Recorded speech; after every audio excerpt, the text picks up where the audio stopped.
नमस्कार,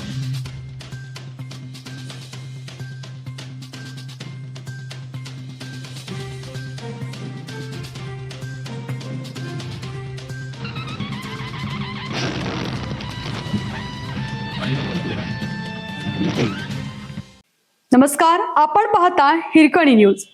हिरकणी न्यूज प्रत्येक क्षण ताज्या घडामोडी आणि महत्त्वाच्या प्रत्येक बातमीसाठी नेहमी तत्पर. पलूसमध्ये शक्तीपीठ विरोधात एल्गार मोर्चा.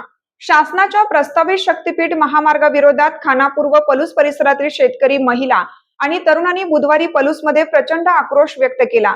शक्तीपीठ विरोधी संघर्ष समितीचे निमंत्रक ॲडव्होकेट दीपक लाड आणि महावितरण संघर्ष समितीचे अध्यक्ष प्राध्यापक श्रीदास फुलमाणे यांच्या नेतृत्वाखाली हजारो बाधित शेतकरी व महिलांनी जुने बस स्थानक ते तहसील कार्यालय असा भव्य मोर्चा काढून प्रशासनाला धडक दिली.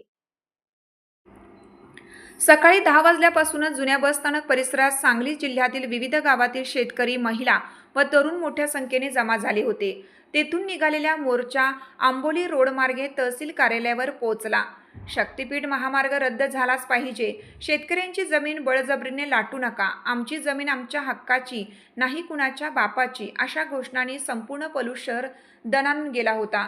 मोर्चाला संबोधित करताना ॲडव्होकेट दीपक लाड म्हणाले की विट्यातील महिलांच्या ऐतिहासिक लाटणी मोर्चानंतर बुधवारी पलूसमध्ये झालेली गर्दी सरकारचे डोळे उघडण्यासाठी पुरेशी आहे. हा महामार्ग विकासाच्या नावाखाली शेतकऱ्यांना उद्ध्वस्त करणारा आहे. खानापूर, कडेगाव आणि पलूस तालुक्यातील हजारो एकर सुपीक व बागायती जमीन कोणत्याही परिस्थितीत शासनाच्या घशात घालू देणार नाही. प्राध्यापक श्रीदास फुलमाणे यांनी प्रशासनाला इशारा देताना सांगितलं की शेतकऱ्यांचा हा जनक्षोभ केवळ सुरुवात आहे.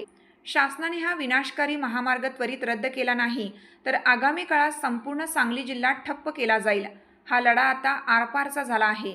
या मोर्चामध्ये बीजी पाटील, व्ही.वाय. पाटील, सुभाष पाटील, दिगंबर कांबळे, आरपीआयचे महादेव होवाळ, शेतकरी संघटनेचे राजेश जाधव, आरपीआयचे अविनाश कालीबाग, जयराम काटकर, चंद्रकांत जगताप, उमेश निकम, विद्याधर महाडिक, महेश कुपाडे, करिश्मा जाधव आणि रावसाहेब गोंदिल आदी उपस्थित होते.